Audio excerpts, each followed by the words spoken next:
Hello, नमस्कार. Welcome back to my channel. तुम्ही चॅनलवर नवीन असाल तर चॅनलला सबस्क्राईब जरूर करा. आजच्या व्हिडिओमध्ये आपण संक्रांत स्पेशल अशा ब्लॅक कलरच्या साड्या आपण बघणार आहोत. सध्या मार्केटमध्ये ब्लॅक कलरमध्ये भरपूर अशा व्हरायटीज अवेलेबल आहेत. ब्लॅकसोबत काहीतरी वेगळं कॉम्बिनेशन म्हणजे सगळ्याच कलरचं जे कॉम्बिनेशन असतं ते ब्लॅक साडीवर मॅच होतं, ते परफेक्टली जातं. त्यामुळे या साड्या खूप अट्रॅक्टिव्ह वाटतात आणि संक्रांतीला बऱ्याचशा बायकांचं असतं की ब्लॅक कलरची साडी घालायची आणि त्यावर हलव्याचे दागिने परफेक्ट कॉम्बिनेशन होतं.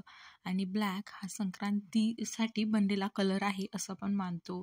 त्यामुळे बऱ्याच जणींना साड्या घ्यायच्या असतात आणि त्यामध्येच सध्या व्हरायटी ऑफ कॉम्बिनेशन्स मार्केटमध्ये अवेलेबल आहे. त्यातल्याच ह्या काही पैठणीच्या टाईप्स आहेत, म्हणजे सेमी पैठणी किंवा मग बनारसी सिल्क वगैरे त्या टाईपच्या ज्या साड्या आहेत सध्या मेशो आणि फ्लिपकार्टवर खूप जास्त यांचं मार्केटिंग चाललेलं आहे. त्यामुळे तुम्हीही जर अशी एखादी ब्लॅक साडी घेणार असाल तर या साड्यांचा विचार नक्कीच करू शकता.